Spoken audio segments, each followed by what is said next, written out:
Assalamualaikum warahmatullahi wabarakatuh. Perkenalkan, nama saya Nisyani Dirahmadila dengan nomor induk mahasiswa 061.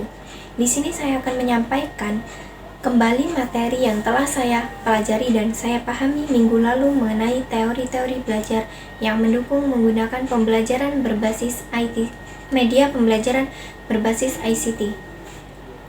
Saya akan menjelaskan bagaimana sih belajar itu, apa sih belajar itu, dan bagaimana sih belajar itu menurut teori-teori yang telah saya pelajari minggu lalu guna untuk memahami bagaimana siswa belajar, yaitu memahami penggunaan media dengan baik. Yang pertama, teori belajar behaviorisme adalah teori belajar paling umum digunakan atau melalui percobaan yang disebut eksperimen. Salah satu panggasnya adalah B dan Skinner. Menurut teori behaviorisme, belajar itu terjadi dalam pikiran dan dapat diamati dalam bentuk perilaku. Setelah diamati, muncul 3 ranah, yaitu kognitif, afektif, dan psikomotorik, yang dapat diamati dalam bentuk perilaku yang dilakukan. Belajar itu harus bisa diukur, apa ada perubahan atau tidak, apakah perilakunya berubah atau tidak. Itu terjadi karena adanya stimulus dan respon stimulusnya berupa verbal. Agar ada respon, guru harus memberikan penguatan atau reinforcement dalam bentuk memberikan tugas. Dan kenapa harus ICT? Karena dengan ICT kita bisa menghadirkan stimulus yang menarik bagi para siswa. Yang kedua, teori belajar pemrosesan informasi atau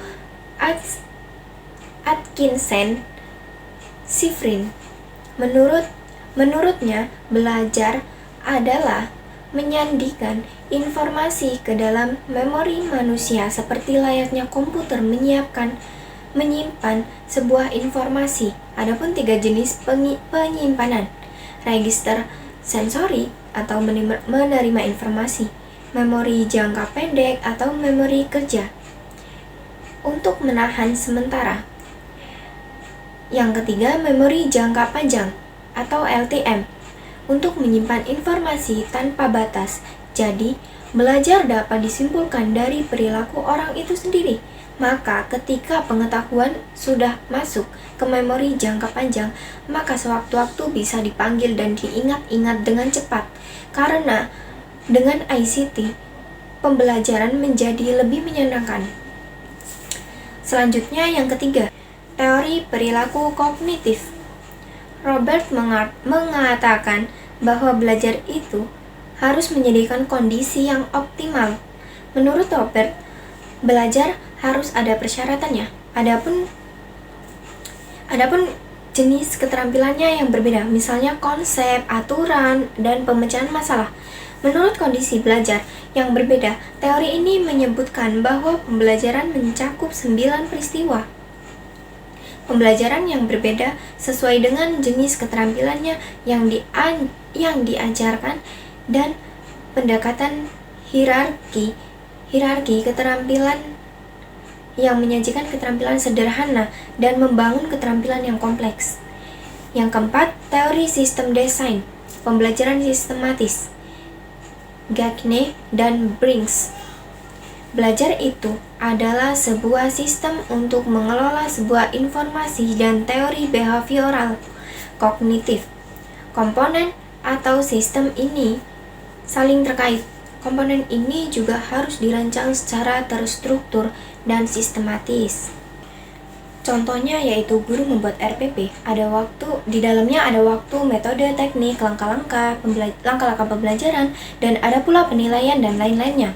Maka, menurut teori ini, pembelajaran yang baik itu adalah pembelajaran yang bersistem atau terstruktur dengan menggunakan teknologi dan dapat melengkapi urutan pembelajaran agar informasi yang diberikan ke siswa cepat dan akurat tentang kemajuan setiap para siswa. Implikasi teori belajar objektivisme terdapat terhadap strategi pengintegrasian media berbasis ICT. Pilih strategi integrasi teknologi berdasarkan teori belajar objektivisme ketika keterampilan dan konten yang akan dipelajari didefinisikan dengan jelas, konkret, dan tidak ambigu dan respon perilaku tertentu dapat mengidentifikasi pembelajaran tersebut. Siswa membutuhkan bimbingan atau latihan individu untuk belajar dan mendemonstrasikan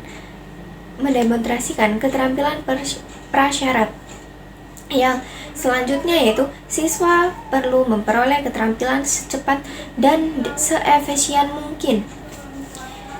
Selanjutnya yang kelima, teori aktivisme sosial. John Dewey mengatakan belajar itu terjadi karena ada interaksi individu yang muncul melalui pengalaman sosial. Jadi, menurut John Dewey, belajar yang baik harus dihadapkan pada isu-isu nyata yang terjadi atau pengalaman atau berita-berita yang lagi hot. Belajar harus ada kolaborasi antar siswa dengan pembelajarannya. ICT mampu menghadirkan yang tak bisa dihadirkan langsung, seperti menghubungkan konsep abstrak dengan aplikasi di dunia nyata. Yang keenam, teori kognitif sosial. Albert Bandura mengatakan belajar terjadi karena permodelan dan model orang-orang di sekitar. Maka seorang guru harus menjadi model yang baik bagi siswa. Guru juga harus bisa memberi contoh yang baik untuk siswanya. Dengan seperti itu, otomatis peserta didik dapat mengikuti perilaku yang diberikan guru tersebut kan. Yang ketujuh, teori scaffolding. Lev Vygotsky mengatakan belajar itu dibentuk dari orang yang berbeda-beda. Perbedaan itulah yang membentuk cara belajar. Karena berbeda-beda itulah dapat ditukar perbedaan dari orang satu ke orang lainnya. Belajar juga perlu adanya orang dewasa yang dianggap ahli dan anak yang masih pemula, karena pandangan dunia secara intinya mereka itu berbeda. Perbedaan ini disebut dengan zona perkembangan proksimal. Yang ke-8, teori perkembangan pertumbuhan kognitif melalui pematangan neurologis. Yang ke-8 yaitu teori perkembangan anak. Jane Piaget mengatakan belajar adalah pertumbuhan kognitif yang melalui pematangan neurologis dan sosial. Adapun tahapan perkembangan anak ada 4. Yang pertama, sensori motor. Yang kedua, operasional, terjadi pada usia 2-7 tahun. Yang ketiga, tahap perkembangan kognitif anak operasional konkret, terjadi pada usia 7-11 tahun. Dan yang terakhir, tahap operasi formal, mulai umur 11 tahun. Perkembangan ini semua terjadi ketika berinteraksi dengan lingkungannya. Dan yang ke-9, teori discovery learning. Belajar adalah pertumbuhan kognitif melalui interaksi yang dengan lingkungannya. Anak-anak ini lebih mungkin untuk memahami dan mengingat konsep mereka ditemukan karena selama ini interaksi dengan mereka dengan lingkungannya atau satu sama lain. Yang ke-10, teori multiple intelligence. Howard Gardner mengatakan anak memiliki potensi kecerdasan dan cara belajar yang berbeda. Seperti contoh yang saya ambil adalah kecerdasan kinestik. Kecerdasan ini merupakan kemampuan seorang untuk menggunakan seluruh tubuh atau fisiknya untuk mengekspresikan ide atau perasaan dari anak tersebut, serta keterampilan menggunakan tangan untuk mengubah atau menciptakan sesuatu, atau bisa disebut dengan kreativitas. Implikasi teori inquiry terhadap strategi pengintegrasian media berbasis ICT. Pilih strategi integrasi teknologi berdasarkan teori inquiry ketika konsep yang dipelajari bersifat abstrak dan kompleks. Guru merasa bahwa kegiatan visual langsung sangat penting untuk membantu siswa melihat bagaimana sih konsep diterapkan pada masalah dan isu di dunia nyata tersebut. Guru ingin mendorong kolaborasi dan atau mengizinkan cara belajar alternatif dan menunjukkan kompetensi.